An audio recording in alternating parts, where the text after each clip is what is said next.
Hello, hello, good morning mga langga. May bago na naman tayong update tungkol kay idol natin Banel o The Hungry Sir yan.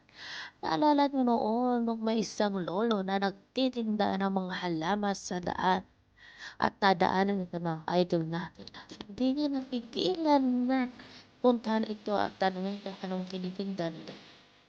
Nakipagbiruan pa kasi ang idol natin kung ano mga meaning sa English pa ganyan. At marunong kasi ako magsalita ng English. Hindi lang sa mga joker din siya, o di ba? So, namahalan ka na may sa buwan si Evan Paxilano sa kanya kung magkano yung tinitinda niya. At syempre, sinabi rin ni Lolo lahat ng mga pangalan ng kanyang mga paninda. At yun nga, nagkausap na nga sila na bibilhin lahat ni Idol Basil ang kanyang mga paninda na mabulaklak. At para makauwi na rin si tatay at makapahinga na rin kasi syempre alam naman natin, hindi biro paglalakad sa kanya. At saka may tulak pa siya. Tulak. Ayan sinasabi na pangpalan ng tulak.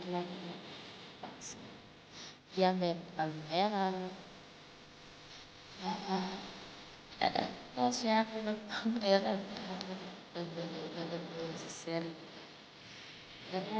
Bang idol, di ba? Lahat tinatanong niya kung ano yung mga pangalan. Tinatanong at hindi naman nagdalawang isip na sabihin ni Lolo kung ano yung mga tinitinda niya. Tapos yung diba niloloko ko rin siya, idol na kung ano daw, alam mo yung buttermelon. Tatanong din siya, di nakakatawa. Meron din daw okra.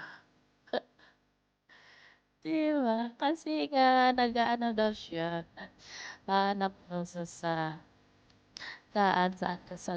meron po. Kaya naging healthy. Kaya gusto nila kumain ng okra, mag-green vegetables. Ito nga.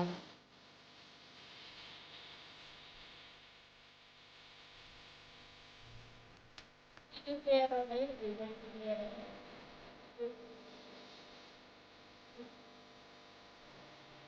wala na ng paninda ni Lolo. Pero sabi ni Lolo, yung mga halaman, pagkain.